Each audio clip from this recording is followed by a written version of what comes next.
Bismillahirrahmanirrahim. Assalamualaikum warahmatullahi wabarakatuh.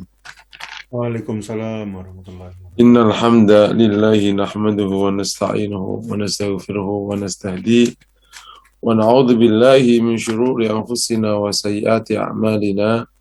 Asyhadu an la ilaha illallah wa anna Muhammadan abduhu wa rasuluh.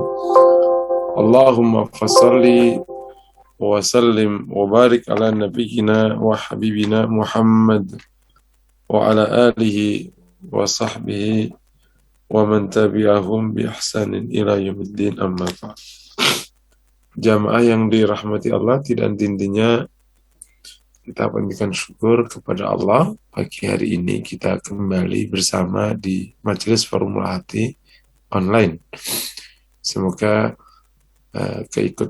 keikutsertaan kita di majelis ini diterima Allah SWT. Kita diberikan ilmu yang bermanfaat, amal yang diterima, sekaligus kita berdoa semoga kita selalu disehatkan oleh Allah SWT. Amin. Kekuatan, keimanan, ketabahan. Amin ya rabbal alamin.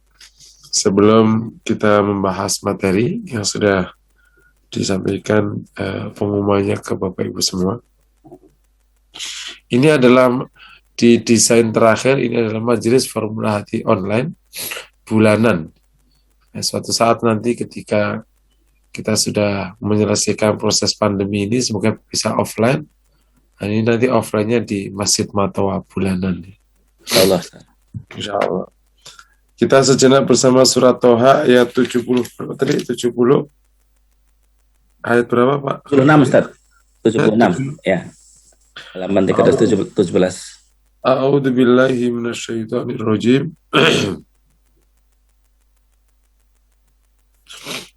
Bismillahirrahmanirrahim. Wa may ya'tihi mu'minan, ya, itu kan selesai kemarin ya. Saya ulangi lagi. Wa may ya'tihi mu'minan qad 'amilas salihati fa ulaika lahumut darajatul 'ula.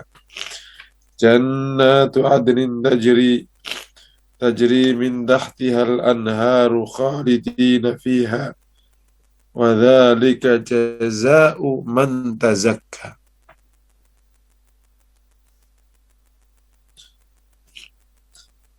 Di 75 ini terkait dengan 76. Barang siapa yang datang kepada Allah sebagai orang yang beriman dan telah mengerjakan kebaikan-kebaikan, faulaika lahumud darajatul ula, maka bagi mereka derajat-derajat yang tinggi. Jannatu adnin, yaitu surga Aden.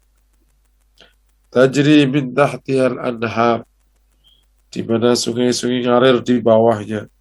Khalidina fiha, kekal di sana, di dalamnya. Wa dzalika jazaa'u man tazakka, dan itu adalah balasan bagi orang yang bersih, yakni bersih dari penyakit hati, kekafiran, kemaksiatan, dan lain sebagainya.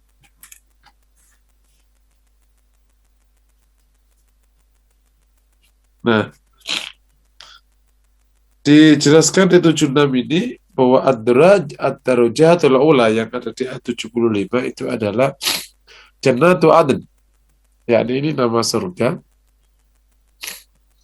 Di surga Aden yang sifatnya tadi tajri min tahtihal anhar, sungai-sungai itu mengalir di bawahnya.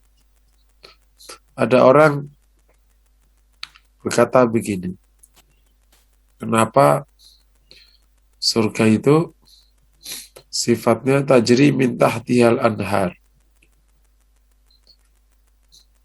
Yaitu karena orang Arab nggak punya kayak gitu.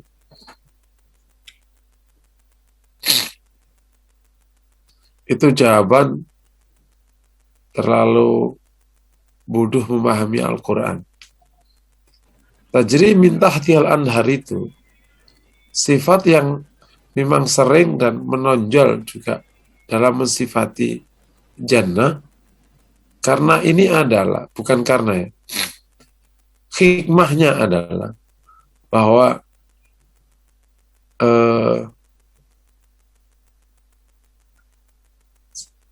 hati manusia itu memang sangat tertarik siapapun dia, termasuk orang Sukabumi sekalipun, yang desain tempat tinggalnya itu tajri min tahtihal anhar. Itu semacam fitrah. Kau pikir kalau orang yang tinggal di tempat mata air nggak suka ingin punya mata air? Itu fitrah. Pada saat yang sama orang Arab tahu ini karena di Yaman banyak kayak begini. Kan kalau daerah yang banyak airnya ya Yaman. Bukan berarti kalau orang Arab nggak ngerti begini. Orang Quraisy pergi ke Yaman dan Yaman begini daerahnya. Banyak mata air. Kalau ke Syam sama, dia nggak gersang. Yang gersang itu kan Hijaz. Hijaz itu Teluk. Saudi, Qatar, Teluk, Emirat, Dubai. Tapi kalau ke Syam, mulai dari sekarang Suria, kemudian air banyak, berlimpah air. Apalagi nyebrang ke Mesir, persis Indonesia. Dan daerah itu dikenal banget oleh orang Arab. Dan Allah telah menurunkan wahyunya bukan hanya kepada Rasulullah yang tinggal di Mekah dan Madinah. Tapi ada nabi-nabi sebelumnya yang tinggal di daerah-daerah yang banyak air dan banyak tanaman. Gitu. Berapa nabi yang tinggal di Mesir? Berapa nabi yang tinggal di Syam? Dan juga berapa nabi yang ada di daerah Yaman? Atau minimal pernah tinggal di Yaman, di daerah Yaman. Jadi tajri min tahtihal anhar ini memang fitrah manusia yang impiannya dalam hidup itu seperti ini. Nah, tentu seperti kata Ibnu Abbas, kalau ada hal-hal sifat surga yang itu memang ada di dunia, itu hanyalah kesamaan nama. Pada hakikatnya berbeda, karena kenikmatan surga itu tidak pernah nggak bisa dibayangkan oleh pikiran, nggak dilihat oleh mata, dan juga belum dicicipi oleh indera cicipan. Kenapa? Karena belum kalaupun sama namanya, tapi hakikatnya berbeda sekali, karena sesuatu yang gaib. Tajri min tahtihal anhar. Bisa dipahami ya? Kalau pernah orang Malaysia ini hanya kisah hanya istilahnya omongan orang kopi, supaya memahamkan bagaimana sifat surga itu memang sifat ideal semua bagi manusia, bukan hanya manusia Arab yang tinggal tidak ada airnya, termasuk manusia Indonesia atau manusia Asia Tenggara yang airnya berlimpah itu. Kalau pernah ke Putrajaya, itu ada istana raja kan. Kanan kirinya ada air. Kenapa lo nggak bikin mas-masan? Kan lo banyak air. Itulah fitrah manusia. Fitrah manusia mendesain tempat tinggalnya emang kayak gitu. Tajri min tahtihal anhar.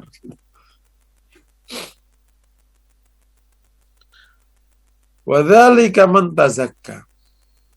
Nah, ad-darajatul ula dan jannati adn itu miliknya, itu balasan pada orang-orang yang terbersihkan hatinya, yakni bersih dari penyakit hati. Penyakit hati pertama namanya kufur. Insyaallah kalau ngikuti kajian Tazkiyatun Nafas, nanti kita akan bahas penyakit hati beberapa waktu yang akan datang. Itu penyakit pertama apa? Kufur. Penyakit kedua nifak. Itu penyakit. Bagaimana nggak sakit orang diciptakan tapi nggak mengakui penciptanya? Kan sakit itu. Lawang ada orang nggak ngakui bapaknya aja itu sakit kok. Tentu Allah tidak sama dengan hambanya. Ada orang nggak ngakui ibunya sakit. Lo pinter-pinter tapi bodoh banget lo. Nah, gitu. Kenapa? Itu kan ibu lo. Nggak diakui. Emang lo keluar dari codot. Ya, gitu. Itu kan bahas gitu kan. Kalau lo keluar dari codot nggak apa-apa, itu mama lo codot situ. Ini kan mama lo. Jadi pesan utamanya dari ayat 76 adalah agar kita selalu membersihkan hati.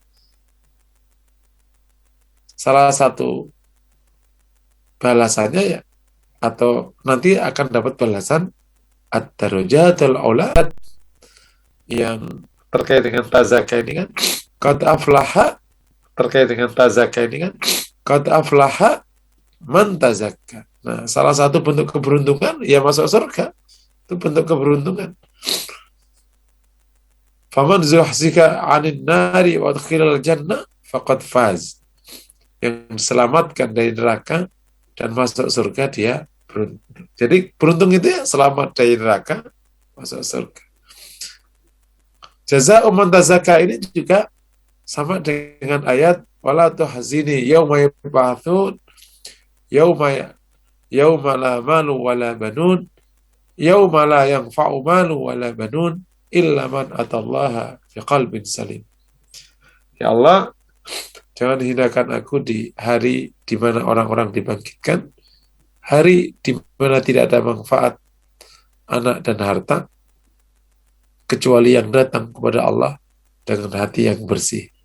Jadi yang datang kepada Allah dengan hati yang bersih itulah yang akan dimuliakan. Apa itu bentuk kemuliaannya? Ya dimasukkan ke surga. Karena kalau yang dimasukkan ke neraka namanya dihinakan. Makanya ada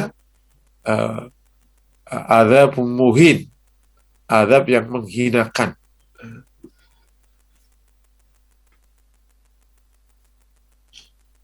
Kita lanjut 77 ya.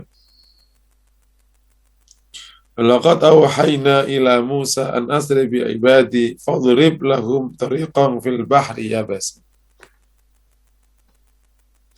La takhafu darkaw wa la takhsha. Laqad awhayna ila Musa, dan sungguh kami telah wahyukan kepada Musa an asri bi ibadi, untuk pergi membawa hamba-hambaku. Nah, kalau asri itu cenderung perginya malam-malam. Makanya ada subhanalladzi asra bi abdi. Asra itu pergi malam-malam. Pergi tapi agak ngumpet-ngumpet atau rahasia-rahasia, itu namanya saro. Makanya ada istilah sariyah. Sariyah itu adalah pasukan yang menyergap duluan di lawan, di area lawan. Pasukan yang datang, yang mengendap-endap, yang rahasia untuk memasuki area lawan sebagai pasukan advance. Itu namanya sariyah. Nanti belakangnya adalah pasukan tempur yang nyata datang. Itu sariyah. Nah, kalau safar itu pergi jauh. Kalau dhihab pergi pendek. Jadi meskipun sama-sama kata pergi, itu maknanya beda. Dhihab, safar, saro. Nah, kalau saro itu al-asri bi ibadi, untuk pergi membawa hambaku. Yakni perginya itu harus rahasia. Nah, kalau rahasia itu cenderung malam. Tapi bisa siang, bisa jadi. Tergantung konteksnya. Makanya dari kata an-asri, kenapa bisa disebut pergi rahasia, sama dengan kata sir. Sir itu rahasia kan. Jadi bahasa Arab itu salah satu kemudahannya, ketika 3 huruf itu sama, maknanya berkitar sekitar itu. Itu ya emang ini kan bahasa kuat kan. Bahasa paling kuat itu bahasa Arab. Setelah itu baru turunan. Jadi, pokoknya kalau turunan kayak bahasa Inggris itu kan sekitar bahasa itu. Kuat sekali. Makanya kayak kata qob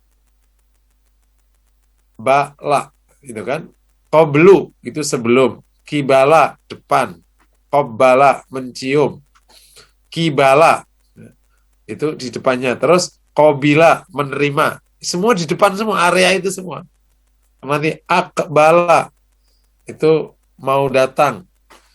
Jadi istakbala menerima tamu. Jadi menerima itu istakbala atau menyambut. Semuanya di depan, di area depan semua.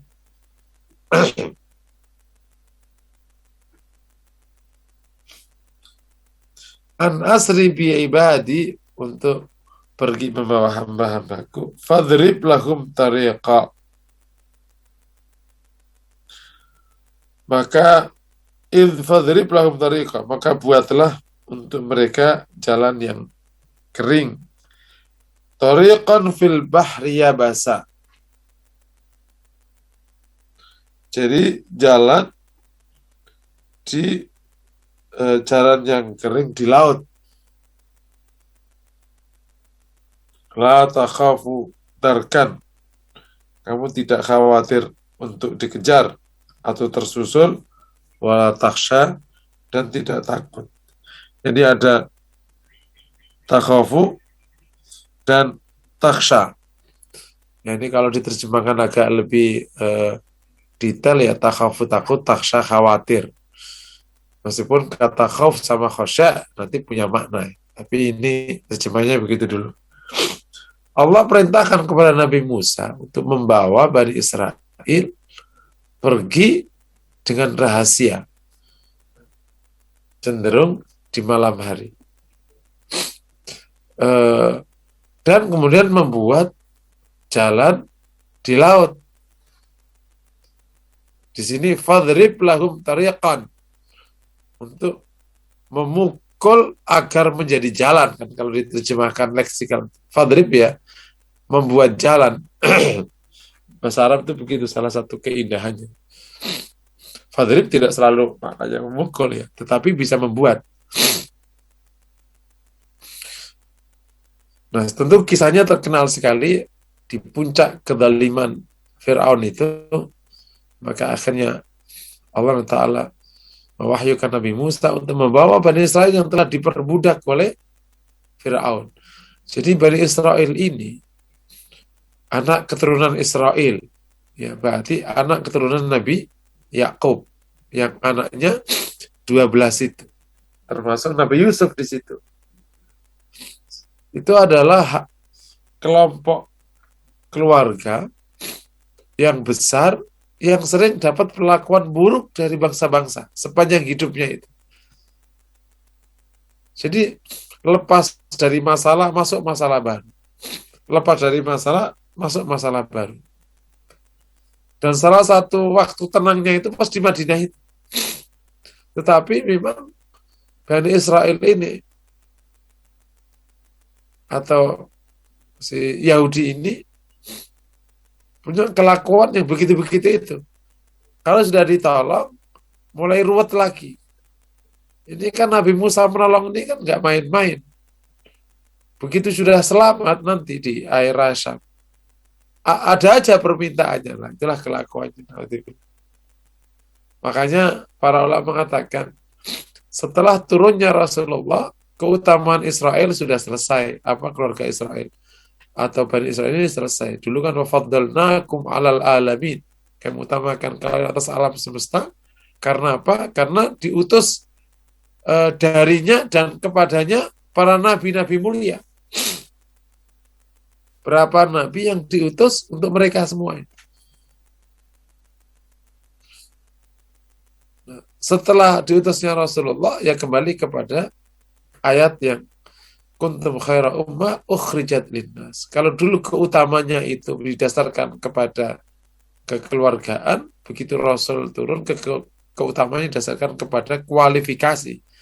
Darah dari keluarga mana, ya dari bangsa mana, selamat. Gitu.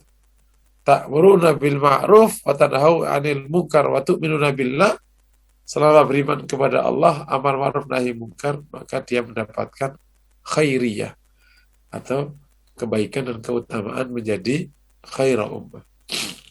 Ya, ini di ayat 77 menjelaskan kisah Nabi Musa bersama Bani Israel yang Allah berikan wahyu kepada Nabi Musa untuk membawa Bani Israel keluar dari Mesir dengan rahasia, dan betul ya, ketika dibawa keluar, akhirnya dicari oleh Fir'aun dan bala tentaranya, dikejar.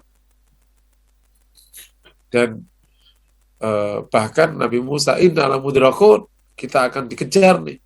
Kemudian Allah wahyukan kepada Nabi Musa untuk menjatuhkan, memukulkan tongkatnya ke laut. Terjadilah jalan yang bisa menyeberangkan Bani Israel keluar dari zonasi Fir'aun, dan Allah Ta'ala tenggelamkan Fir'aun di laut.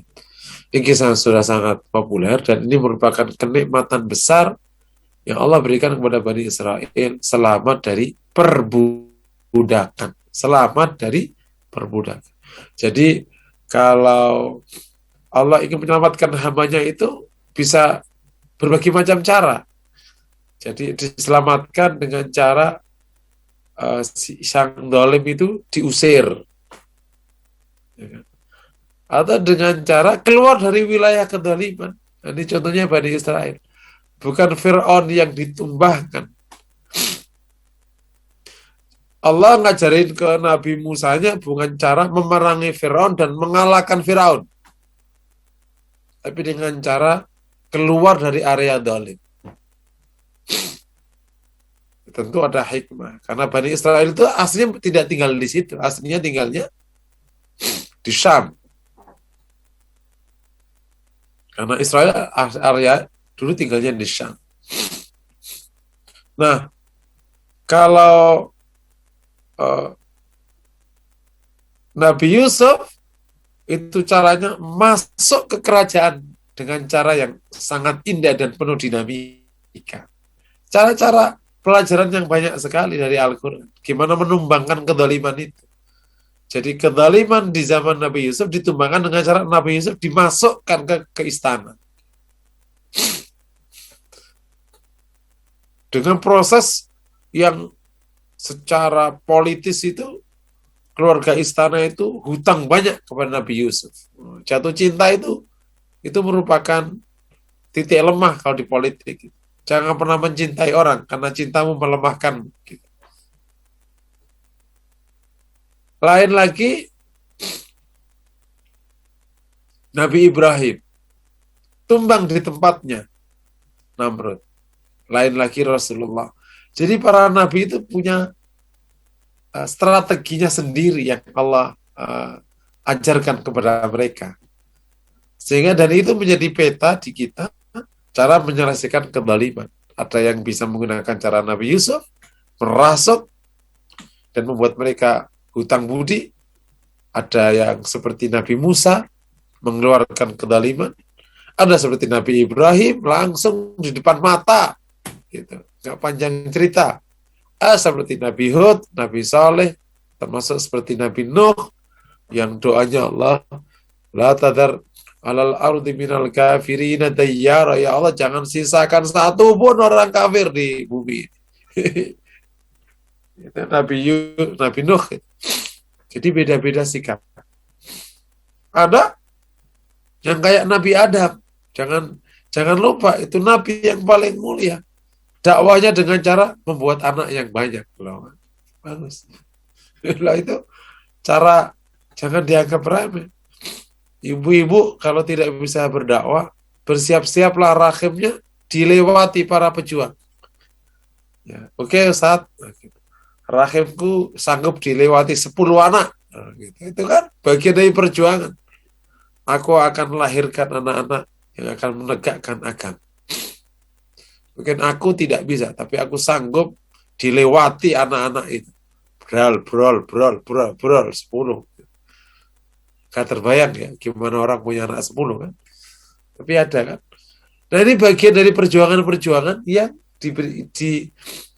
dicontohkan oleh Al-Quran. Itu bisa kita pakai satu persatu. Meskipun Rasul kita Rasulullah, dalam arti kita harus mencontoh Rasulullah, tapi boleh mencontoh strategi Nabi sebelumnya yang disebutkan Al-Quran. Karena apa? Karena kita terikat dengan Al-Quran. Gitu. Karena Al-Quran mencontohkan Nabi itu, maka kita boleh mencontohnya. Dan ini bukan berarti tidak mencontoh Rasulullah. Karena itu Al-Quran adalah dasar yang menjadi dasarnya kaum muslim. Bisa dipahami ya. Ini 2 ayat semoga menginspirasi, tidak bisa nyelesain sampai 5 ayat ya. Dan kita akan lanjut ke materi. Itu ada Bu Yuli Rasen, apa ada yang tanya Bu? Ya Ustaz, boleh tanya sedikit Ustaz? Tadi di ayat yang 76 kan ujungnya itu orang yang membersihkan hati ya Ustaz ya. Yeah. Di hadis juga banyak kalau orang ada sombong sedikit pun tidak bisa masuk surga gitu Ustaz ya. Yeah. Nah sekarang begini Ustaz, kalau dulu itu tentang hati itu kan oleh dipelajari atau ditekuni atau dijalankan oleh orang-orang yang sudah sepuh gitu kan.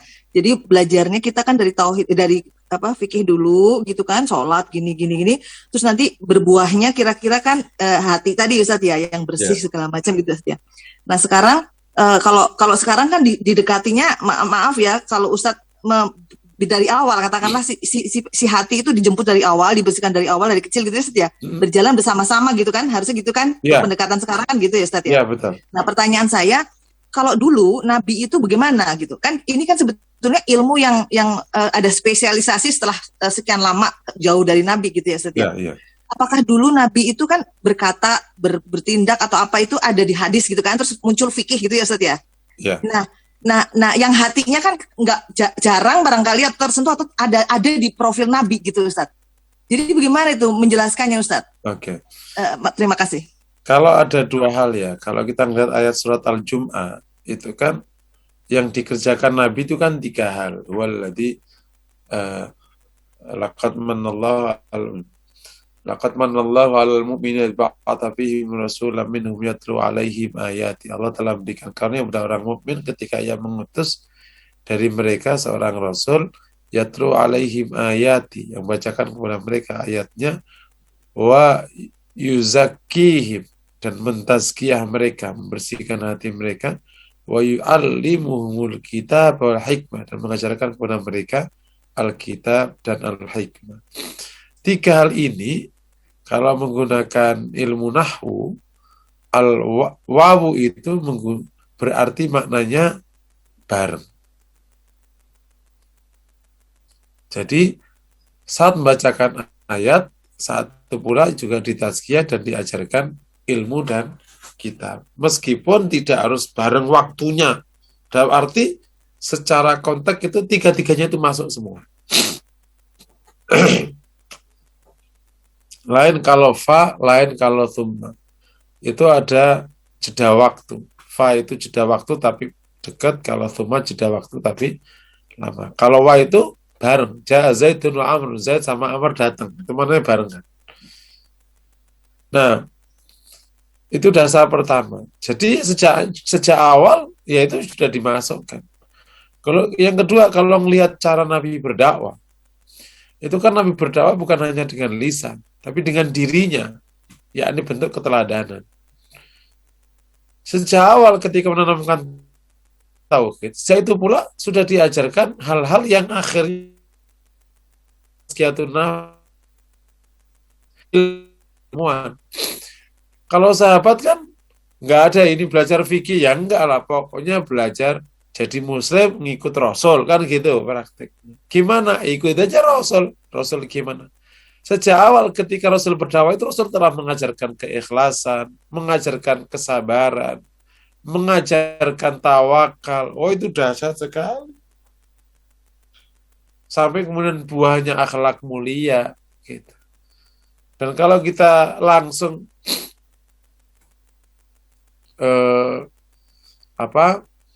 menggunakan hadis bu'aitsu liutammima makarimal akhlak. Saya diutus untuk menyempurnakan akhlak.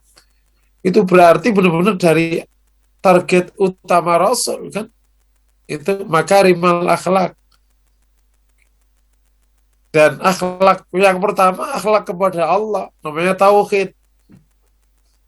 Tapi bersama dengan itu pula akhlak kepada sesama manusia, dan itu yang ditangkap oleh orang dari Rasulullah. Engkau orang yang memuliakan tamu, menolong orang lemah, dan itu buah dari hati yang baik. Jadi kalau ditanya, gimana Rasul mengajarkan? Rasul itu contoh orang yang telah selesai semua halnya. Nah, para sahabat menangkap aja satu persatu. Dimulai dari tauhid, diajarkan qul la ilaha illallah. Ya. Kemudian secara bersamaan sabar akan la ilaha illallah. Tawakal dalam memperjuangkan la ilaha illallah. Dekat kepada Allah saat menegakkan kalimat la ilaha illallah. Kan diajarkan sholat malam di Arqam ibn Abil Arqam.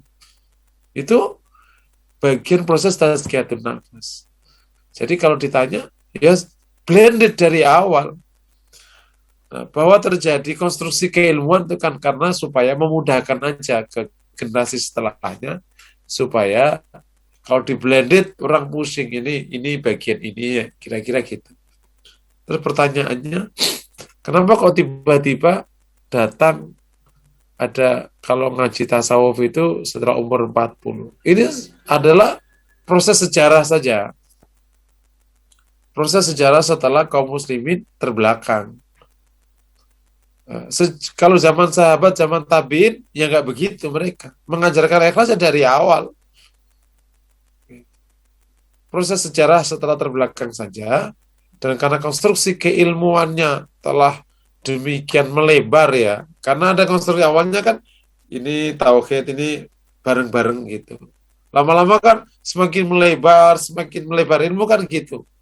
Nah, tasawuf membentuk satu klan berdiri sendiri, dengan gayanya, dengan apanya, sehingga diajarkan di usia 40 karena dianggap nanti belum siap macam-macam. Ini proses sejarah aja.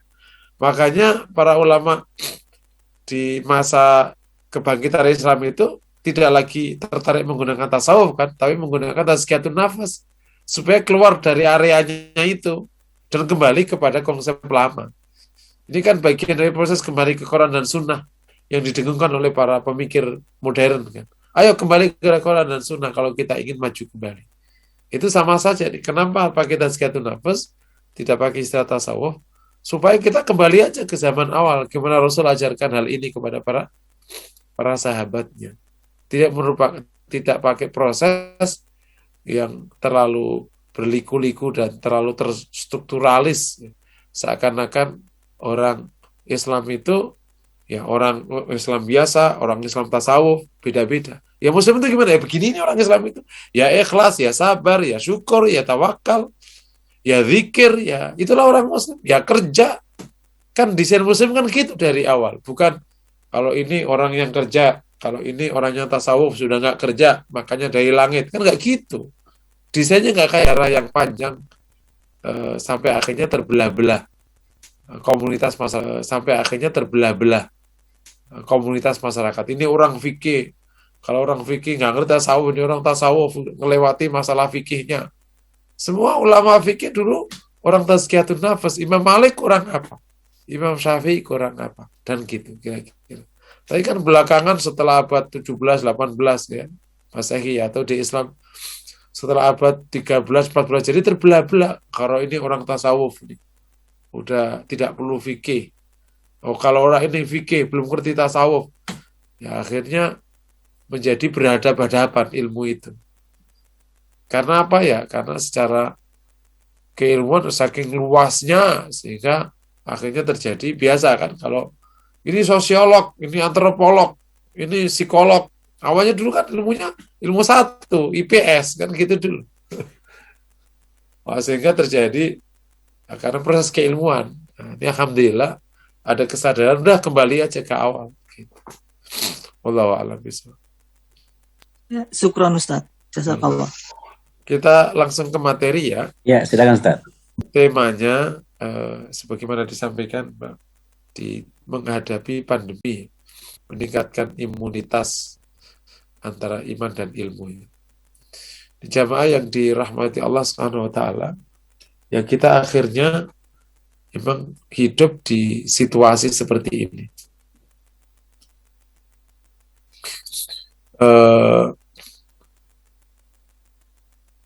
ketika akhirnya keadaan itu diizinkan oleh Allah SWT terjadi kepada kita, maka orang mukmin adalah orang yang sayogyanya paling siap menghadapi itu. Karena agama itu adalah panduan menghadapi hidup. Kan gitu kan? Agama kan bukan panduan untuk berzikir. Agama itu panduan menghadapi hidup. Itulah Islam.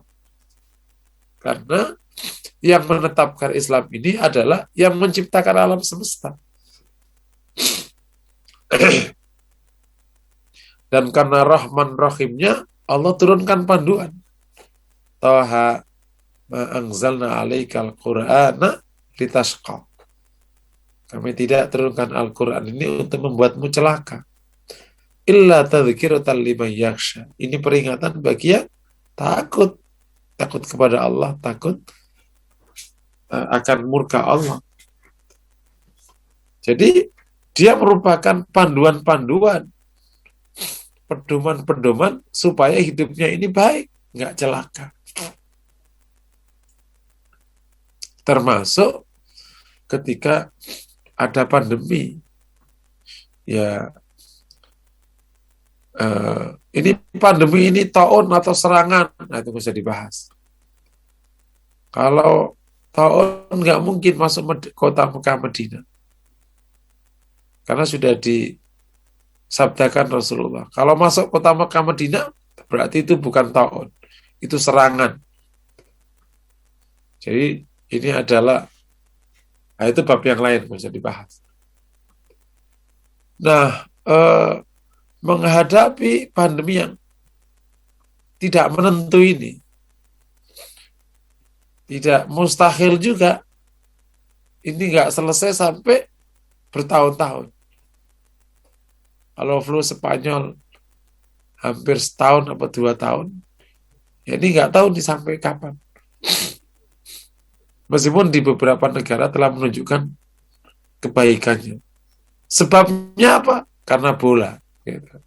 Jadi bola adalah salah satu variabel yang mengusir corona.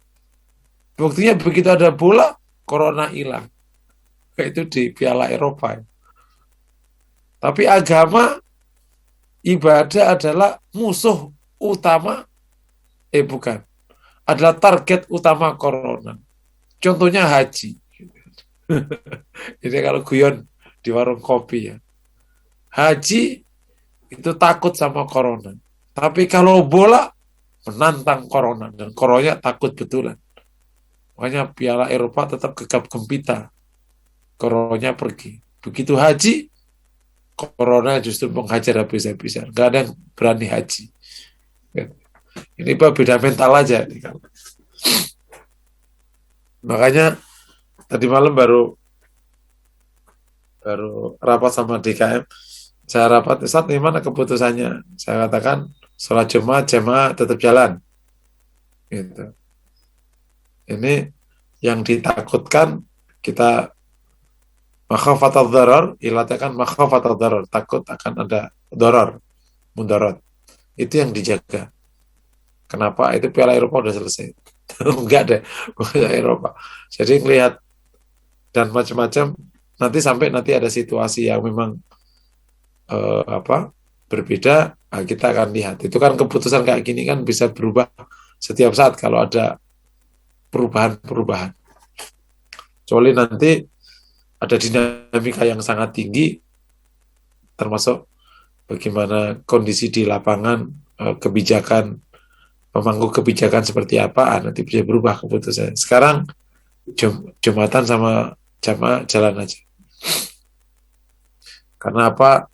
Karena yang ditakuti mudarat itu bisa diselesaikan dengan prokes yang ketat.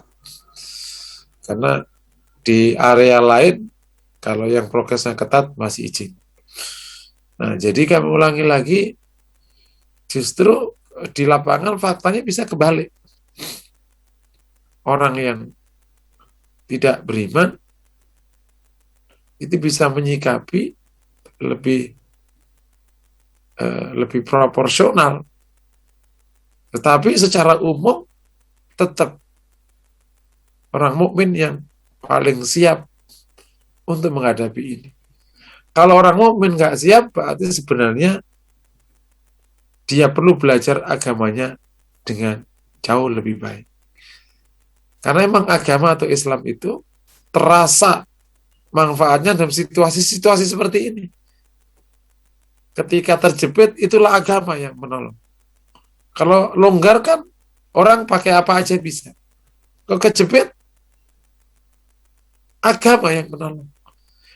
Di dalam agamalah orang miskin itu bisa bahagia. Di dalam agamanya orang sakit itu bisa terima. Di dalam agamanya orang kejepit itu bisa senyum. Karena agama mengajarkan itu. Selain agama nggak bisa ajarkan. Tapi kalau orang senyum pada waktu lapang, nah itu banyak. Kapitalis juga mengajarkan senyum. Agama mengajarkan. Tapi beda. Kalau sama senang-senang, kalau ini senang bersyukur kepada Allah SWT. Dan atas dasar ini semua, Bapak Ibu yang dirahmati Allah, maka kita perlu menata sikap-sikap utama, termasuk mindset-mindset yang harus hadir pada setiap hal. Yang pertama, mendahulukan iman sebelum semuanya. Ini sikap pertama. Dalam menghadapi situasi ini, pandemi ini, yang juga belum tahu kapan berakhirnya. Hal pertama yang harus dibangun adalah keimanan kepada Allah, terutama iman kepada qada dan qadar Allah. Ini tidak boleh lepas. Sakit, mati, terkena, nggak terkena, terpapar, nggak terpapar, itu sudah diputuskan oleh Allah jauh-jauh sebelum kita dilahirkan. Sebentar.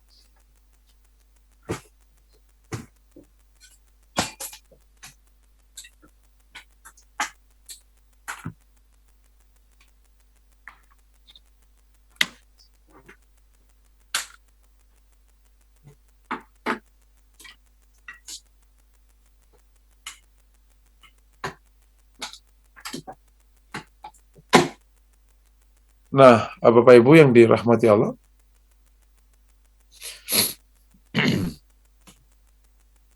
iman ini menjadi pondasi pertama sikap di atasnya. Termasuk di dalam memahami proses keilmuan. Dasarnya iman. Dengan iman, maka insya Allah kita akan lebih rileks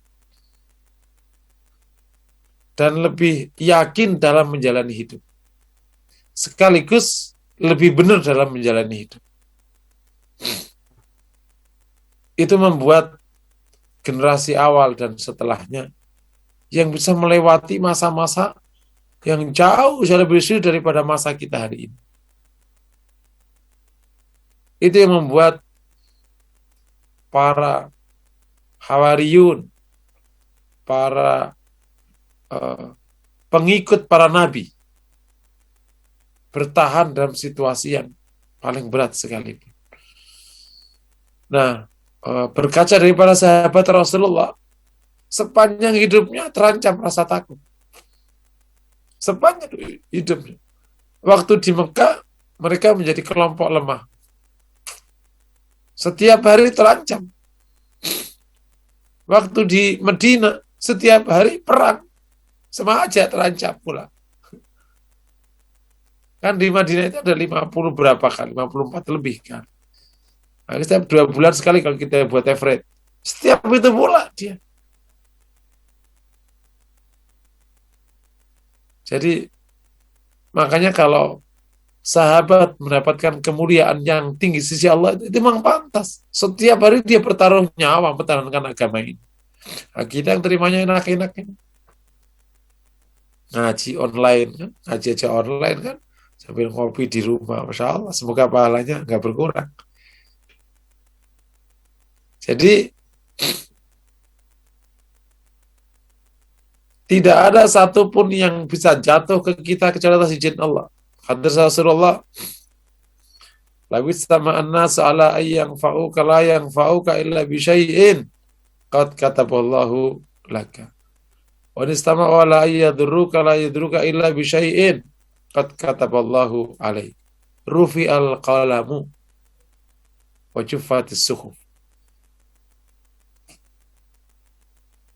Seandainya manusia bersatu padu menjatuhkan satu manfaat, sekali-kali tidak akan bisa menjatuhkan satu manfaat kecuali manfaat yang telah Allah tetapkan untuk. Dan kalau mereka bersatu padu menjatuhkan mudarat, maka sekali-kali mereka tidak akan memberikan mudarat kecuali dengan sesuatu yang telah Allah tetapkan atasmu. Pena catatan takdir sudah diangkat dan tulisan takdir sudah kering. Rufi al-qalamu, yakni qalam, pena catatan takdir sudah diangkat. Sampai segitu. Wajufati suhuf, dan suhufnya udah kering, jadi udah selesai. Jadi hidup ini udah selesai sebenarnya. Nah, atas bunyi begini ini kita insya Allah lewat. Insya Allah, kalau memang waktunya. Kata Rasulullah, "Ma akhta'aka lam yakun liyusibak wa ma asaba lam yakun liyukhti'ak." Yang akan mengenaimu nggak akan meleset darimu, yang akan meleset tidak akan pernah mengenaimu. Kata Rasulullah sallallahu alaihi. Ini ngomongnya gampang, prakteknya ini Masya Allah. Semoga Allah mudahkan. Virus ini bertebaran. Dan itu betul itu. Ma asabaka lam yakun liyukhti'ak. Yang mengenaimu nggak akan meleset darimu. Ini kan ada orang sama-sama pernah ketemu orang positif. Lah kalau yang satu positif, yang satu kagak positif juga. Itu namanya yang meleset, yang kena. Sekiranya kena, tapi nggak mempan, itu meleset namanya. Masuk kategori meleset.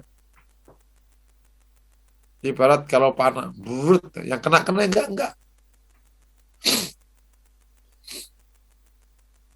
Wa ma akhta'aka lam yakun lisibak. Yang bakal memang sesuatu yang Allah tetapkan akan meleset darimu, enggak akan pernah bisa mengenaimu. Ketetapannya itu meleset. Ya, meleset. Itu yang kemudian diungkapkan oleh orang sekarang. Virus itu sudah ada alamatnya masing-masing. Itu bahasa orang sekarang aja. Hadisnya itu. Yang gak ada alamatnya, bisa ada alamat. Artinya sesuatu yang telah ditetapkan oleh Allah kena, ya bakal kena. Kalau nggak kena, ya nggak bakal kena. Orang tadi bilang, rezeki kagak bakal ketukar. Itu kebab rezeki. Sama, virus juga nggak bakal ketukar.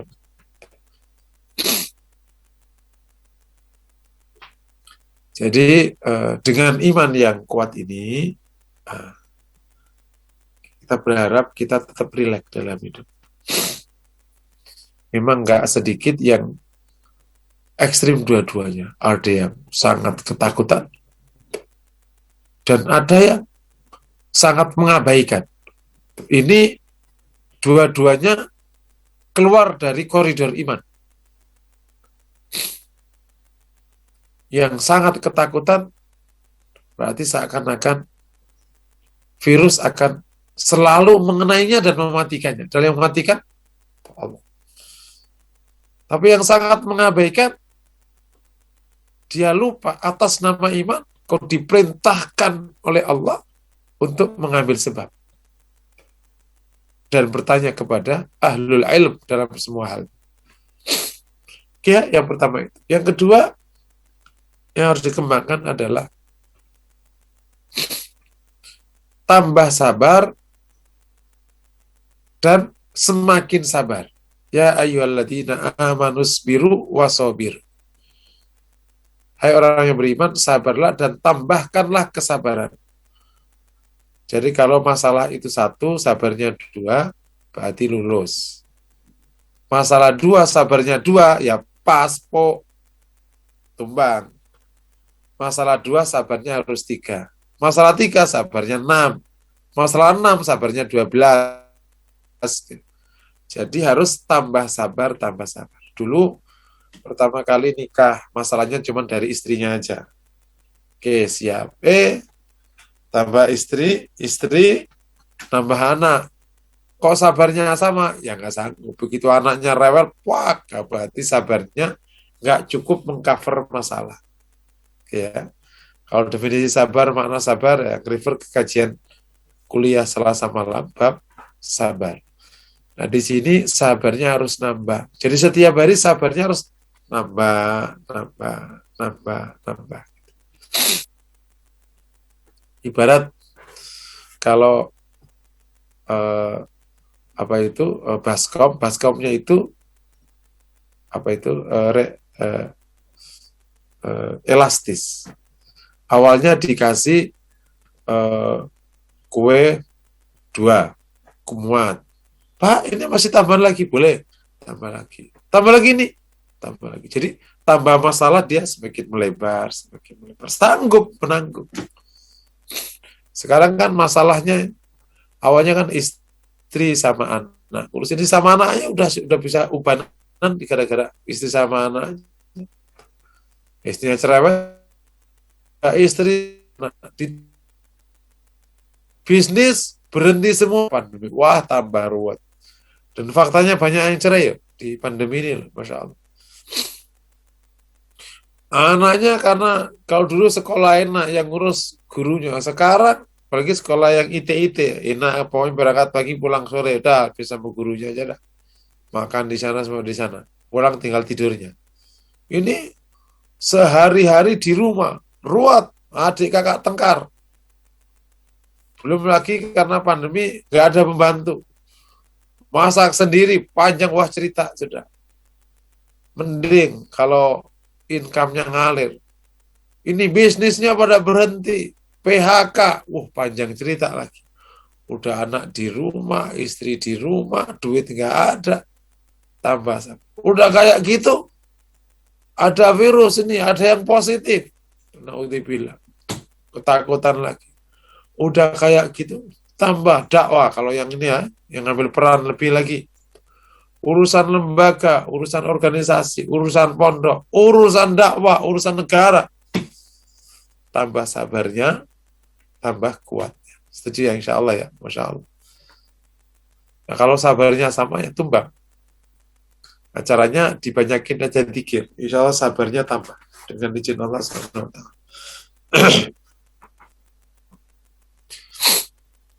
Nomor 3, disempurnakan tawakalnya.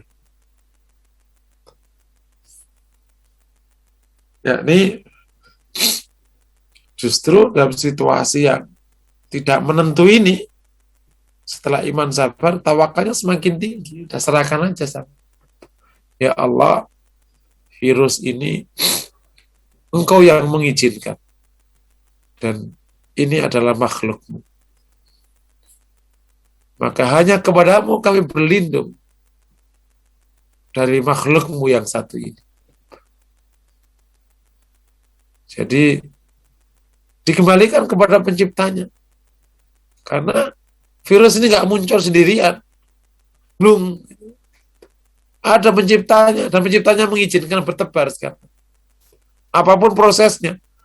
Mau prosesnya itu di laborat karena salah treatment, itu mah cerah, itu mah teknis itu. Intinya pencipta virus mengizinkan keluar itu.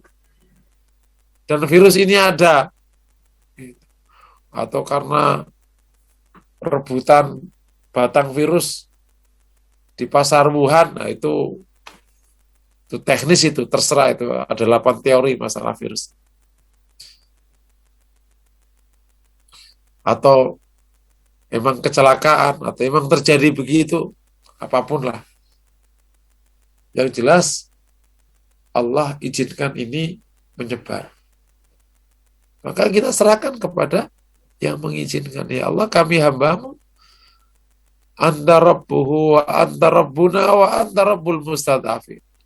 Engkau ini Rabbnya virus, Engkau ini Rabb kami, dan Engkau ini Rabb hamba-hambamu yang lemah. Rabb alam semesta.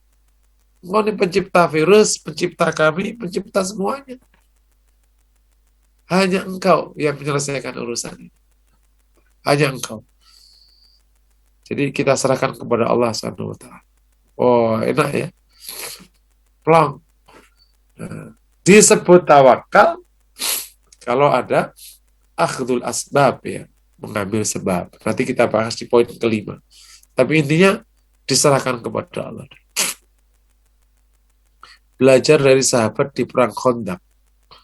Begitu kondisinya menjepit. Perang Khandaq itu kan perang yang paling dahsyat dialami para sahabat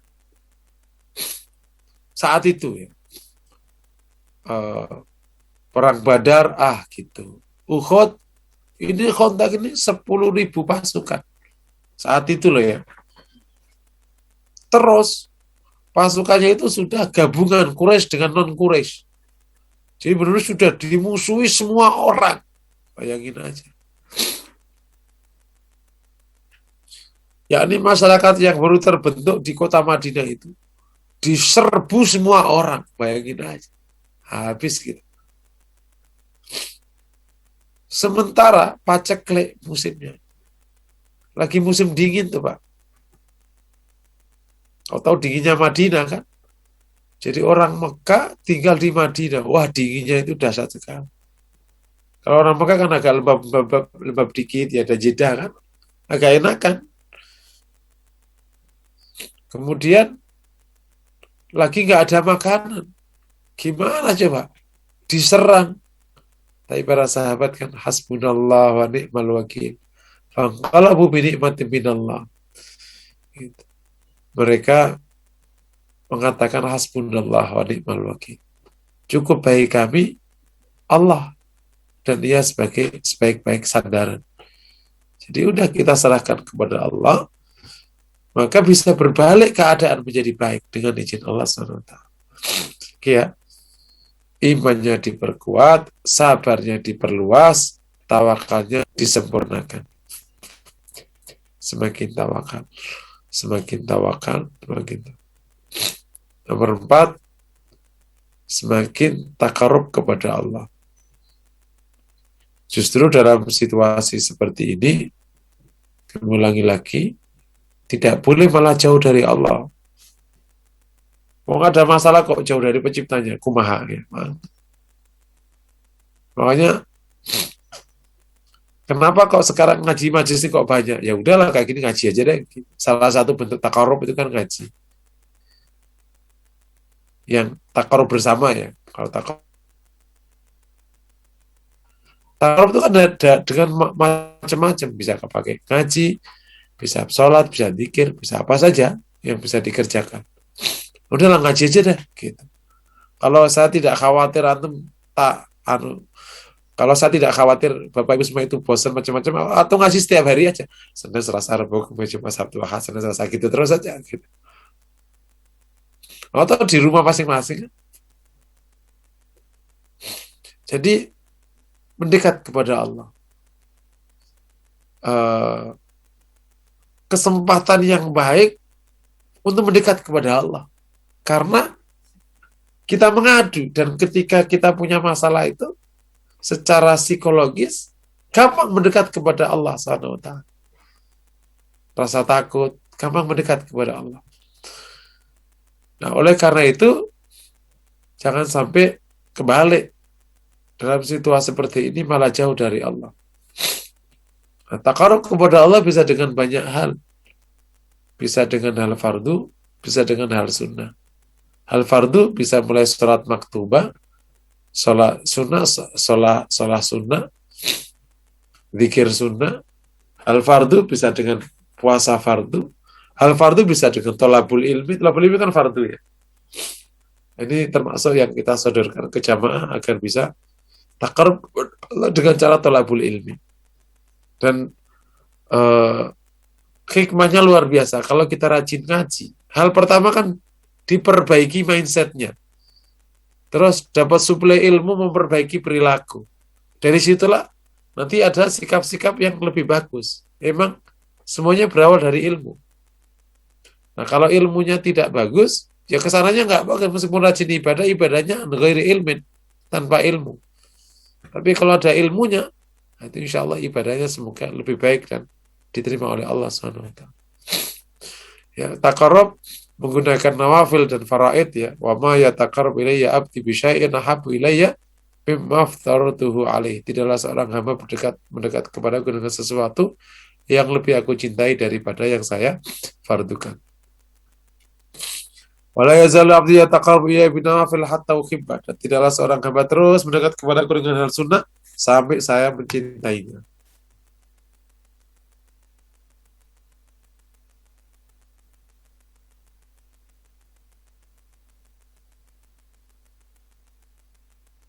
Nah, dalam hal sunnah apa saja. Jadi sekarang takarubnya yang bisa dikerjakan. Bisa sholat rajin, sholat apa aja udah. Duha, qiyamul lail, sholat sunnah. Zikir apa aja. Sodako apa aja. Pokoknya takarub kepada Allah dengan hal fardu dan dengan hal. Jadi insya Allah nih, kalau dengan iman, sabar, terus kemudian tawakal dan takarub, Masya Allah. Ini berharap kita udah punya modal kuat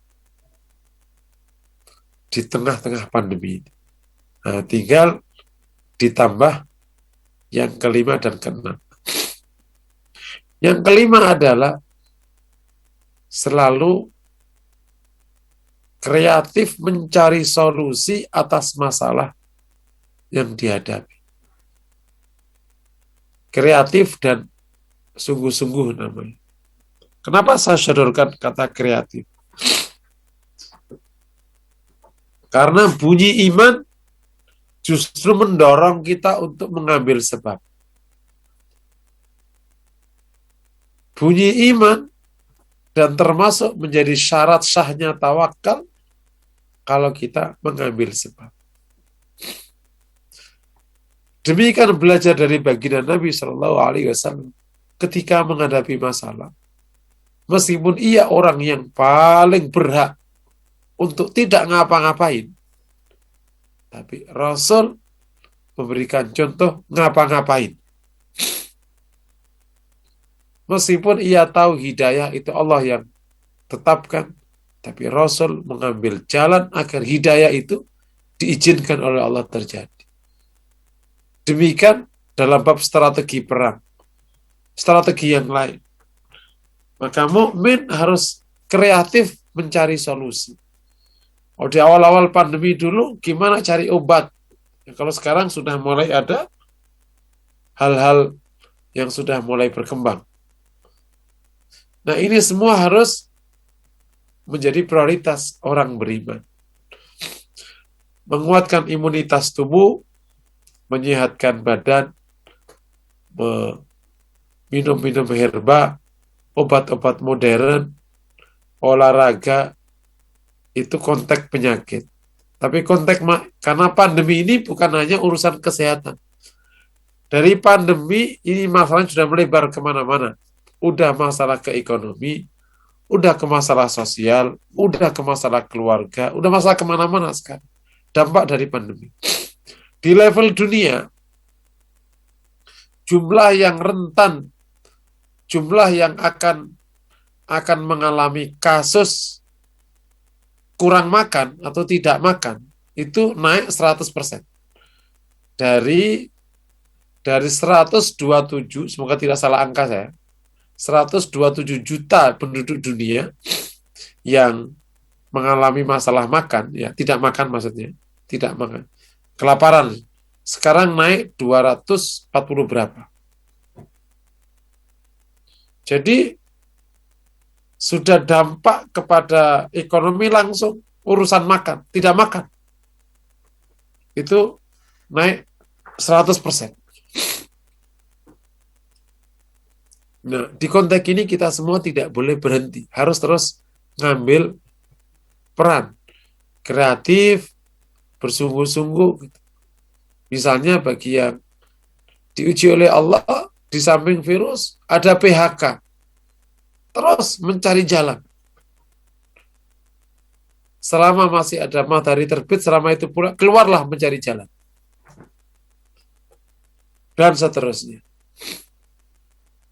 Manjadda wajada. Berkaca dari Rasulullah mencari jalan. Di Mekah ketutup ke Taif. Taif ketutup pada haji yang datang haji di terus sampai Allah berikan jawaban 12 orang itu berislam dan siap negerinya menjadi tempat tinggalnya Rasulullah Shallallahu Alaihi Wasallam. Itulah kota Madinah. Masya Allah ya. Jadi kami ulangi lagi, nomor 5, sikapnya selalu kreatif dan bersungguh-sungguh untuk mencari solusi. Disinilah letaknya kita harus punya beberapa mindset yang benar di dalam menyikapi ini. Tapi nanti saya akan melanjutkan di belakang. Setelah nanti bahas poin ke-6. Jadi kreativitas dan kesungguhan ini harus ditopang oleh mindset yang benar. Supaya apa? Supaya usaha kita ini benar. Tidak boleh atas nama iman berpangku tangan. Dan tidak boleh atas nama kita takut, kemudian kehilangan iman. Kehilangan tawakal. Tidak boleh. Waktu usaha, mencari obat, dan lain sebagainya, iman nggak boleh copot. Tawakal nggak boleh copot. Waktu tawakal, usaha nggak boleh copot. Jadi memang harus proporsional di dalam melaksanakan semua halnya. Yang nomor 6, kita harus ta'awun untuk melewati masalah ini. Jadi ta'awun dalam semua halnya. Dalam masalah kesehatan, jika ada yang sakit, ayo kita berta'awun untuk membantu agar mereka cepat sembuh. Kalau ada mereka yang di antara kita ini ada yang punya masalah ekonomi, ayo ta'awun di dalam membantu menyelesaikan masalah ekonominya. Kalau mereka punya masalah keluarga, ta'awun di dalam membantu masalah keluarga. Pendidikan anaknya, dan lain sebagainya. Enggak, tidak terakhir. Akhirnya anaknya tidak ngelanjut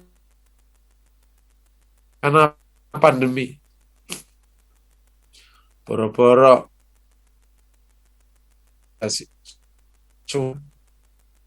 dan saya ketemu emang beberapa keluarga itu. Setiap hari nggak tahu bakal makan apa. Nggak tahu, karena udah PHK dua-duanya. Bapaknya PHK, anaknya PHK. Sumber income-nya dari bapak dan anaknya. Setiap pagi gimana? Keluar aja dari rumah. Ya apapun. Ya antara ada orang yang bonceng ojek, yang apa saja.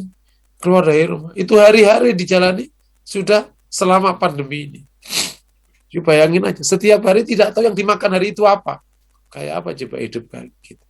Ini perlu ta'awun. Ta'awun agar saling meringankan, saling membantu. Wa ta'awanu 'alal birri wat taqwa. Nah, insya Allah kalau ta'awun ringan. Satu bisa dimakan berdua, berdua bisa dimakan bertiga, tiga bisa dimakan berempat, kan gitu teorinya. Nah, untuk menguatkan 6 sikap di atas itu, kita perlu ditopang oleh mindset yang tepat di dalam memahami. Jadi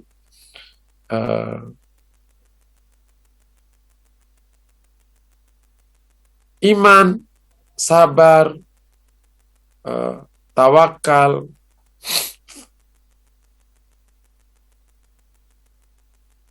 terus kemudian usaha atau al-jid, ya.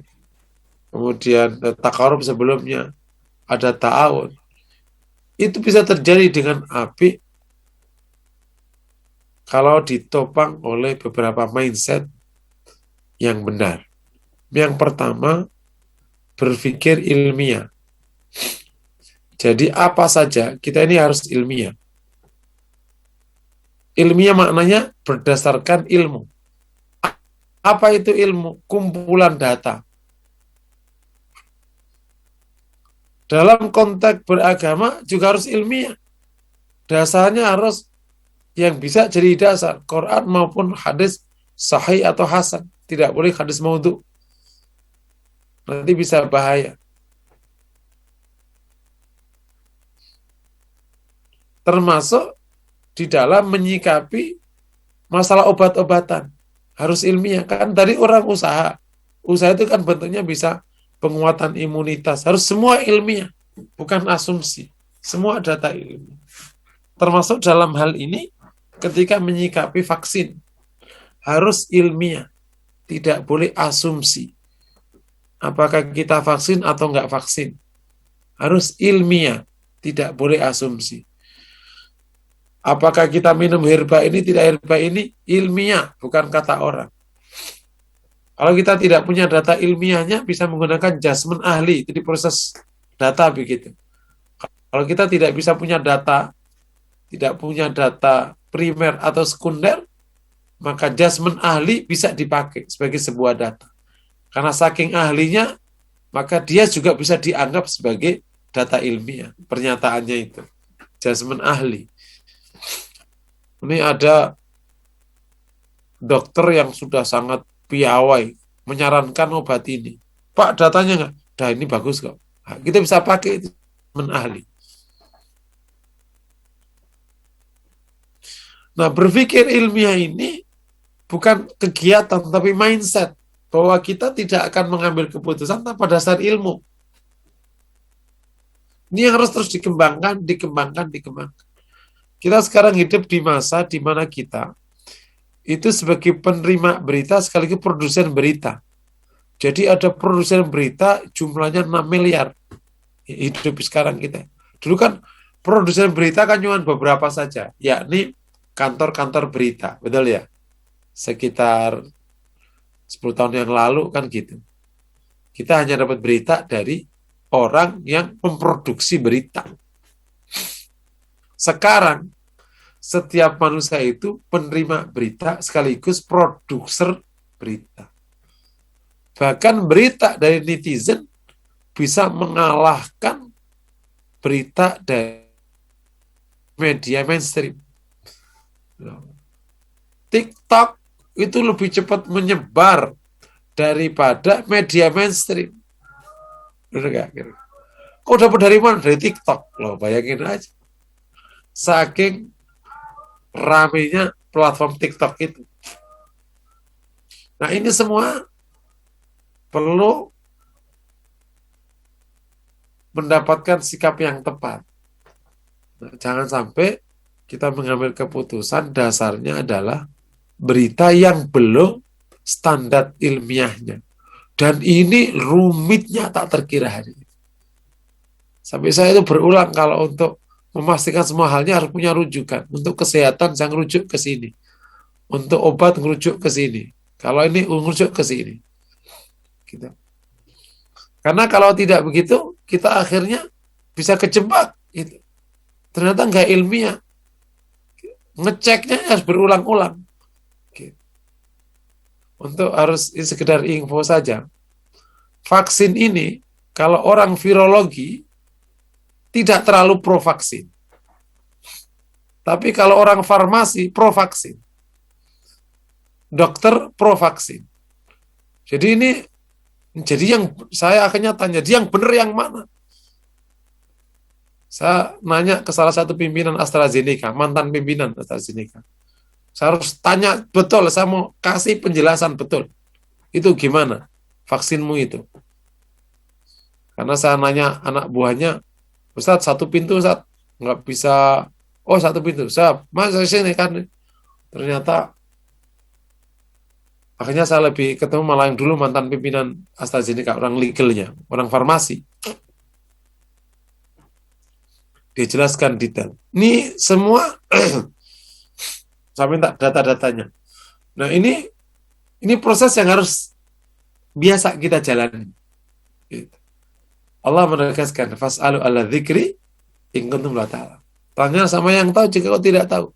Hal yastawil ladina ya'lamuna wal ladina la ya'lam. Fa'alam annahu la ilaha illa. Keilmuan menjadi standar bagi muslim. Harus ilmiah. Oleh karena itu, secara tradisi ya, mohon menghindari yang tidak ilmiah. Yang baru opini orang. Ya, antara opini sama data itu hal berbeda. Harus membiasakan diri. Ini data apa opini, Pak? Kalau opini ya nggak apa-apa, ya saya terima. Tapi ya taruh di pinggir. Kalau data sini. Kalau ilmiah sini. Hasil penelitian. Atau kita bisa nyebutnya apa? Kalau hasil penelitian. Ini adalah memang standar ilmu di bidang ini. Nah, boleh. Tapi kalau opini Bapak, ntar dulu. Kecuali nanti nggak ada lagi dasar, baru opini ahli, nah itu bisa masuk. Opini ahli itu. Dan lain sebagainya. Kalau kita nggak biasa, itu antara opini sama data sering kelibet-libet kita. Kalau nggak biasa lagi, antara data ilmiah sama hoax masih dianggap sama. Padahal kita butuh keahlian di bidang itu hari ini. Jangan sampai bersikap hanya gara-gara share di WA yang tidak tahu asal-usulnya dan tidak tahu kadar keilmiahannya. Yang kena atas dasar ilmu pula, maka usaha kesehatan juga harus dasar ilmu. Usaha menyelesaikan masalah dasar ilmu, termasuk dalam rangka membenarkan sikap kita dalam bab sabar dan tawakal dan takarub harus berdasarkan ilmu. Jangan takarubnya dengan cara yang tidak ilmiah, malah kena bid'ah. Naudzubillah min dzalik. Yang kedua, mindset yang harus dikembangkan namanya al-fikrah al-mutawazinah. Berpikir seimbang. Terkadang ketika situasi agak menakutkan itu, orang melupakan hal yang tidak menakutkan lagi.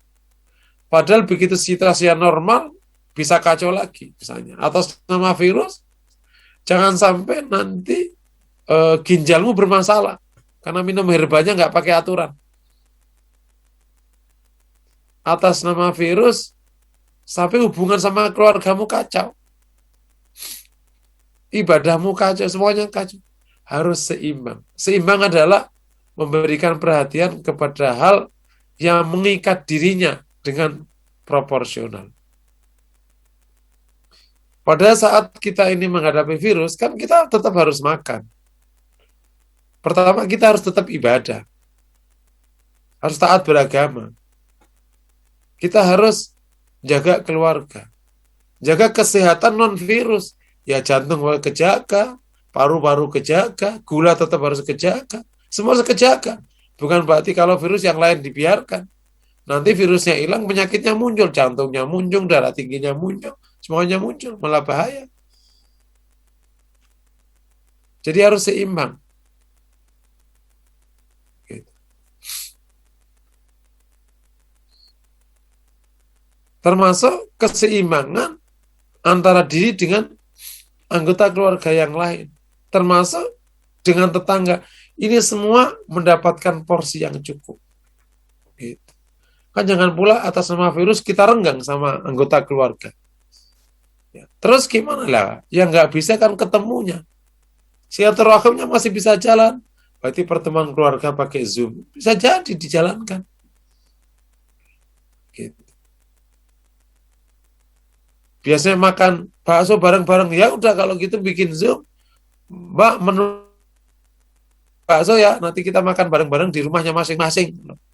Itu bagian dari ikhtiar menjaga keseimbangan. Jadi ini kebiasaan mukmin yang berpikir seimbang itu memang kebiasaan mukmin. Lihatlah Rasulullah gitu. Kalau ngeliat kesibukan Rasul, orang yang paling berhak untuk tidak perhatian sama keluarganya.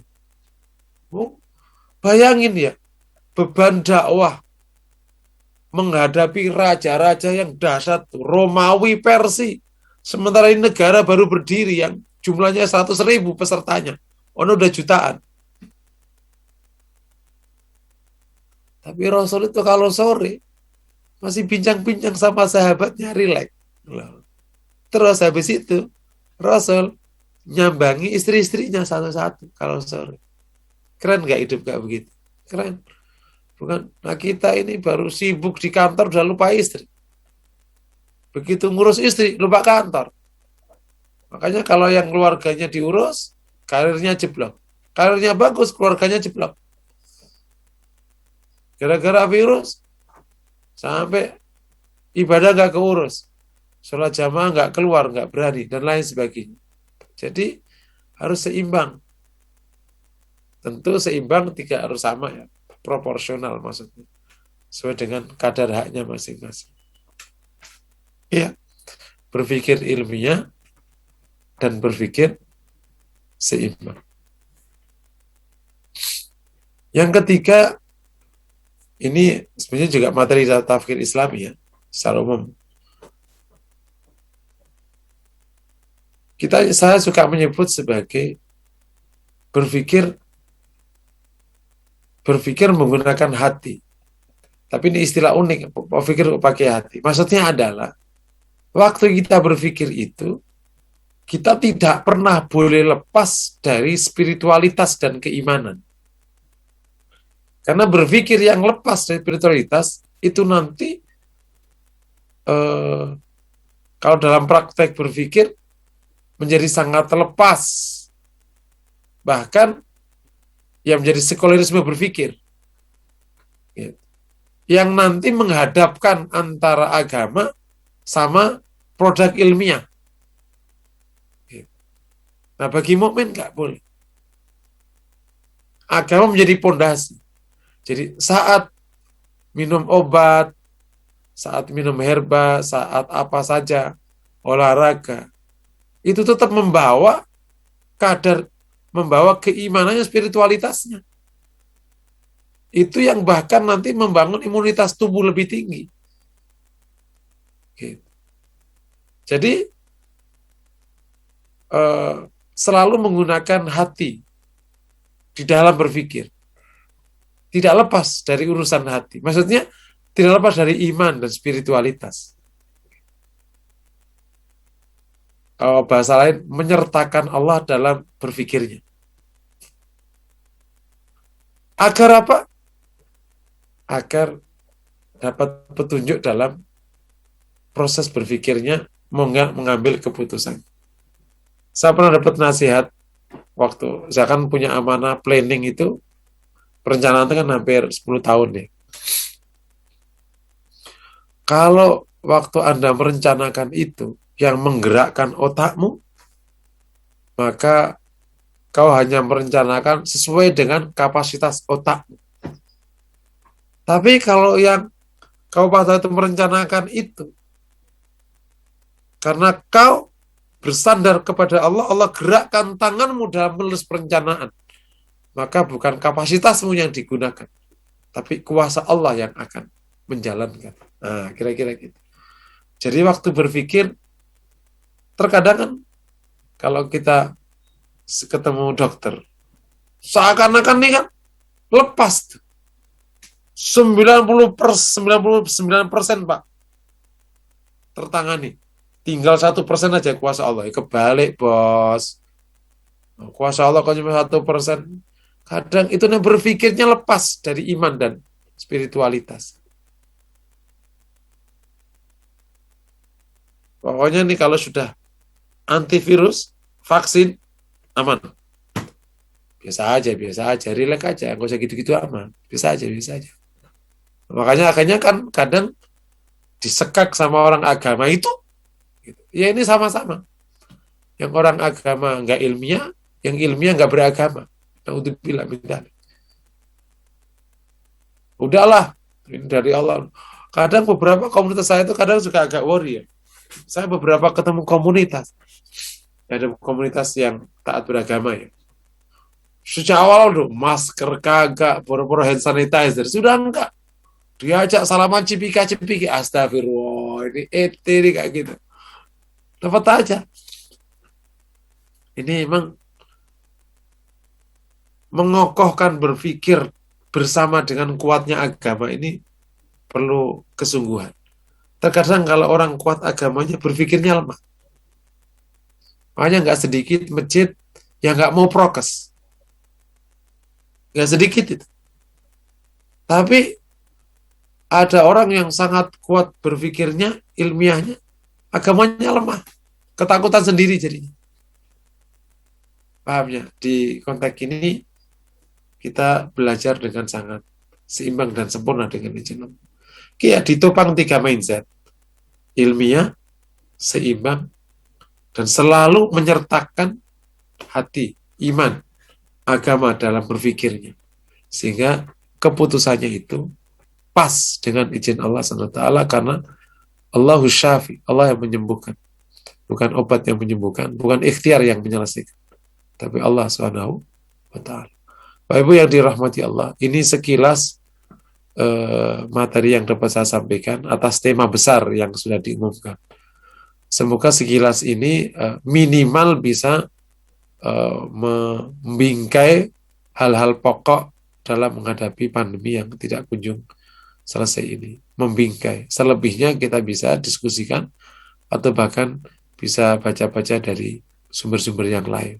Pesan utamanya adalah justru dalam situasi seperti ini kita semakin bagus imannya, semakin bagus hatinya, dan semakin kokoh intelektualnya supaya menemukan solusi yang terbaik untuk kita. Demikian, kurang lebihnya mohon maaf. Assalamualaikum warahmatullahi wabarakatuh.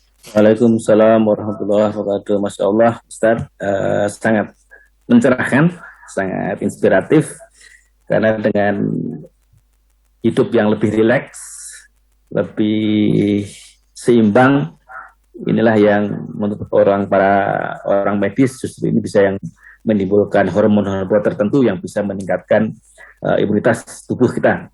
Ya, betul. Pada COVID maupun potensi-potensi penyakit yang lain. Insya Allah. Jadi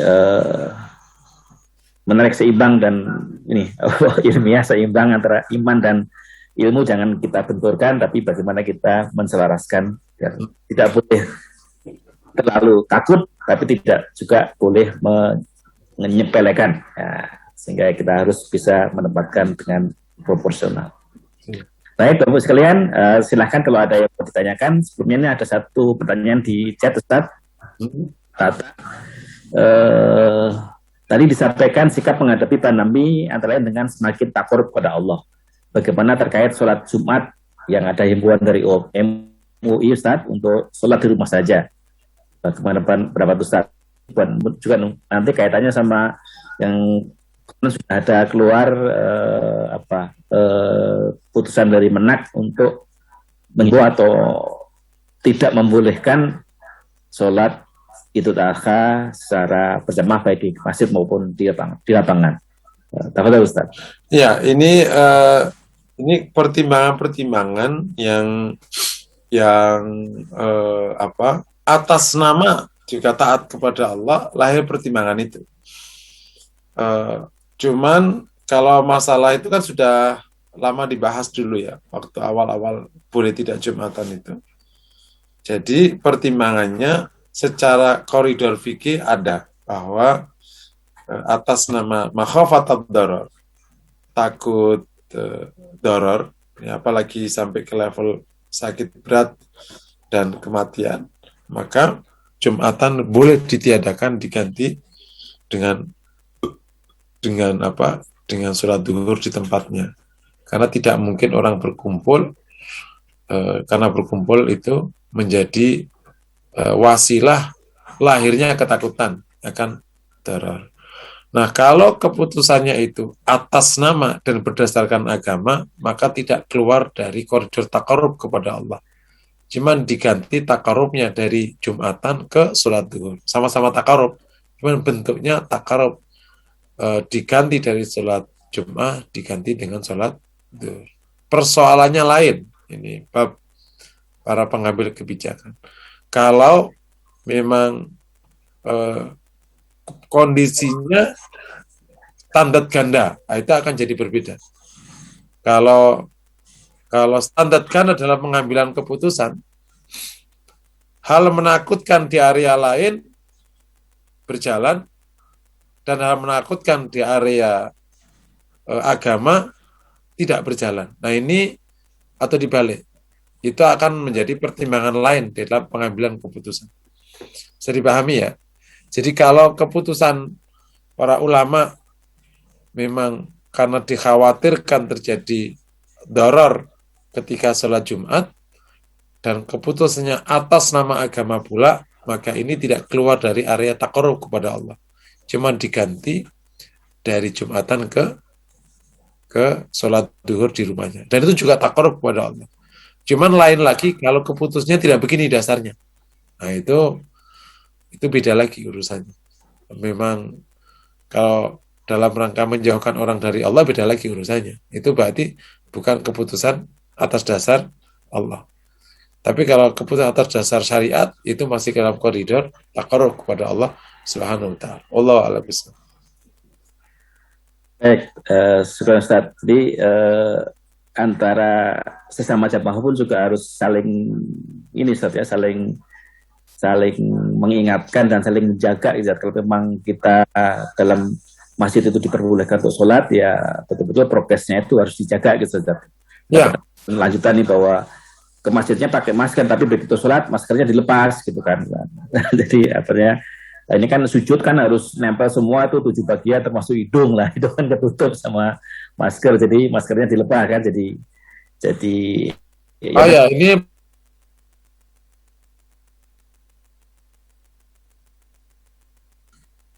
tidak satu pendapat. Artinya kaum muslimin juga di konteks situasi tertentu, makanya ilmunya perlu diluasin. Khusus hidung itu yang mewajibkan hanya mazhab Imam Ahmad Hambali. Kalau Syafi'iyah hidung enggak, hidung sunnah. Karena kalau hidung dihitung jumlahnya 8, padahal anggota sujud itu 7, atau hitung sekarang. Gitu. Kalau Syafi'iyah itu yang wajib cuman jidat. Apa itu? Kening ya. Makanya keningnya nggak boleh ditutup sama peci. Memang agak sedikit unik-unik nih. Sementara orang-orang yang kata ikut Imam Ahmad, jidatnya boleh tutup sama peci. Gitu. Kenapa sama masker jadi berperkara? Boleh nggak sama masker. Apalagi kalau pakai mazhab Syafi'iyah. Mazhab Syafi'iyah hidung tidak wajib. Gitu. Jadi nggak takut hidungmu tambah pesek. Karena nggak perlu dikoyol-koyol, paham ya? Karena si anggota itu udah 7, tinggal ngitungnya aja. Pertama ini kepala, 2 tangan, terus ya, kaki, jari, 2, 5. 2 ujung kaki. Pas 7. Kalau antum tambah hidung, itu cara ngitungnya hidung sama jidat itu dianggap 1, namanya wajah, gitu. Paham ya? Jadi kalau bagi teman-teman yang punya pandangan hidung, saya izinkan pertama di mazhab Hanabilah sendiri nggak harus dibuka itu. Kenapa? Dasarnya karena para sahabat dulu pernah memberikan alas antara keningnya dengan pasir yang ada di masjid Nabi karena saking panasnya. Jadi nggak harus nempel langsung. Atau bergeser mazhab, Syafi'iyah nggak wajibkan hidung. Hidung itu sunnah. Itu Allah alam besar. Sudah jam 7.05, satu pertanyaan lagi Ustaz ya, boleh Ustaz ya? Ya. Ini terkait dengan ikhtiar kita untuk mengkonsumsi obat herbal atau terapi lainnya, atau kriteria ilmiah, jurnal-jurnal atau kriteria lain. Misalkan terapi emosi mental, Ustaz, itu sudah terbukti secara ilmiah, tapi ada pihak yang menyatakan ini kan nggak ada contohnya, sunahnya dari Rasulullah. Bagaimana kita mensikapinya? Jadi gini, medis itu ada 2 ya faktanya, namanya medis modern sama tradisional, atau medis barat, medis timur. Pokoknya asal tidak kimiawi, namanya timur. Oke ya. Apapun mau barat mau timur, itu area satu, bahwa apa saja yang agama tidak mengambil dan diserahkan ke pengetahuan, maka kembali ke pengetahuan. Itu masuk kategori antum a'lamu bi umuri dunyakum. Kau lebih tahu tentang urusan agama kalian, urusan dunia kalian. Yani apa? urusan non panduan namanya. Agama itu kan panduan. Di luar panduan, kalau kita suka di planning ya, pedoman, panduan, ini urusan agama. Teknis itu urusan kalian, terserah. Gitu. Yang penting pokoknya Bapak ini baik sama dia. Dalam berobat itu dipandu aja. Yang penting tidak mengandung unsur sihir. yakni unsur syirik maksudnya. Kemudian yang kedua, prosesnya dapat dipertanggungjawabkan secara ilmiah. Rasul nyontok, nggak nyontok. Rasul itu Rasulullah, bukan tukang obat. Tetapi karena Rasul itu Rasul, maka Rasul punya angle pengobatan. Harus dipahami. Punya angle pengobatan. Tapi bukan berarti Rasul menjadi dokter dalam konteks semuanya harus ada hadisnya. Nggak gitu cara berpikirnya. Rasul itu adalah utusan Allah memandu hidup orang. Salah satu angle-nya, angle kesehatan. Makanya lahir namanya Tibun Nabawi. Tapi Tibun Nabawi bukanlah itu berarti menjadi semua pengobatan harus ada hadisnya. Nggak gitu cara berpikir. Tapi semua pengobatan harus ada panduan agamanya. Oleh karena itu ketika mengatakan zaman Rasul nggak dikerjakan. Ya kalau kayak gitu semua pengobatan salah semua. Rasul kan nggak ngerjain, nggak membedah. Karena apa lah? Rasul kan nggak pernah luka yang harus dijahit. Gitu. Rasul kan nggak pernah jantungan. Makanya jantungan itu bid'ah. Rasul kena jantungan. Gitu. Rasul nggak pernah kena darah tinggi. Karena Rasul normal hidupnya. Yang darahnya tinggi itu bid'ah. Nggak ikut sama Rasul. Kan tidak begitu cara berpikirnya. Paham ya kira-kira ya. Jadi kami ulangi lagi. Ada panduannya. Nah, kemudian begitu misalnya teknis, tadi misalnya apa tadi pengobatan, maka kalau tidak ada unsur syiriknya dan itu memenuhi standar ilmu, maka dapat diizinkan. Nah, sekarang kita bicara standar ilmu. Apakah masuk ilmiah pertama kali itu diakui di dunia kesehatan? Itu kalau di kesehatan ya. Jadi kalau ilmiah itu diakui di dunia kesehatan. Oh, enggak diakui karena modern sama tradisional itu tidak pernah akur. Oke. Apakah diakui enggak di kategori medis timur? Oh, belum diakui. Nah, sekarang namanya adjustment ilmiah, adjustment ahli. Ada ahli yang terbukti berkali-kali. Itu memang cukup bagus. Itu sudah dianggap ilmiah. Namanya adjustment ahli. Itu memang agak subjektif di bab ini, tapi sering dipakai. Dipakai di banyak ilmu. Di politik, di sosial, di ekonomi, ahli bisa dipakai. Saking ahlinya, meskipun belum ada data ilmiahnya, bisa dipakai. Nah, makanya kalau ternyata itu judgement ahli, bisa jadi ilmiahnya ya itu judgement ahli. Itu adalah keputusan ahli, dan kita percaya pada ahli itu. Oke, boleh. Kenapa terbukti? Lah kenapa kok nggak masuk ke ilmiah? Nah, proses ilmiah yang ada bisa jadi dia nggak bisa penuhi karena proses penulisannya, strukturalisasinya. Kalau orang agak mengikuti prosedur asesor itu tahu betul banyak perkara yang benar tapi nggak bisa masuk karena tidak sanggup menulis juklaknya sama juknisnya, KAK-nya nggak ketulis. Nah, bisa jadi tukang pijet itu nggak ilmiah. Kenapa? Karena dia nggak bisa nulis, tapi bisa diilmiahkan oleh orang ahli lain. Pak, kau cerita aku tulisin. Nah, nanti tak ilmiahkan. Jadi persoalannya tukang pijet itu tidak didatangi para researcher untuk mengilmiahkan proses pijatnya. Jadi kira-kira kayak gitu. Jadi namanya adjustment ahli. Bisa dipakai. Tukang pijat, Pak siapa itu yang di daerah mana itu? Pokoknya seret. Dokter marah-marah. Nah, faktanya sembuh. Dan yang sembuh banyak. Tapi kalau tulangnya nggak lurus ya biarin aja. Orangnya terima kok. Nah, itu bagian dari perdebatan panjang antara kesehatan modern sama kesehatan nasional itu di situ. Kira-kira. Tulangnya nyambung ya, tapi kan nggak rata. Nah, gitu panjang lebar kan. Wallahu a'lam bishawab.